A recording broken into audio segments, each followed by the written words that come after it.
అంబేద్కర్ గారు దళితుల కోసం ఎంతగానో పోరాటాలు చేశారు. కానీ ఈరోజు అట్టడుగున ఉన్న ఆ బడుగు బలహీన వర్గాలకు న్యాయం జరగడం లేదు. ప్రభుత్వాలేమో పెద్ద పెద్ద స్టాచ్యూలు పెడుతున్నాయి, స్టాచ్యూ ఆఫ్ సోషల్ జస్టిస్ అంటున్నారు. కానీ నిజానికి చూస్తే సోషల్ జస్టిస్ సమాజంలో ఉందా అంటే లేదనే చెప్పాల్సి ఉంది. గత 5 సంవత్సరాలుగా దళితుల మీద జరుగుతున్న దాడులు 100% పెరిగాయి. మరి దీనికి ప్రభుత్వం సమాధానం చెప్పాలి. దళితుల మీద జరుగుతున్న ఈ దాడులు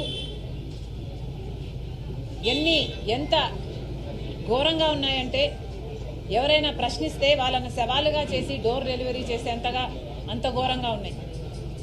ఇంకెవరైనా ప్రశ్నిస్తే వాళ్ళ మీద కేసులు పెట్టడం, జైలుకి తీసుకెళ్లి వాళ్ళని జైల్లో పెట్టడం, వాళ్ళని గుండు కొట్టి అవమానించే పరిస్థితుల్లో ఉన్నాయి. ఇవన్నీ ఈ రాష్ట్రం కల్లారా చూసింది.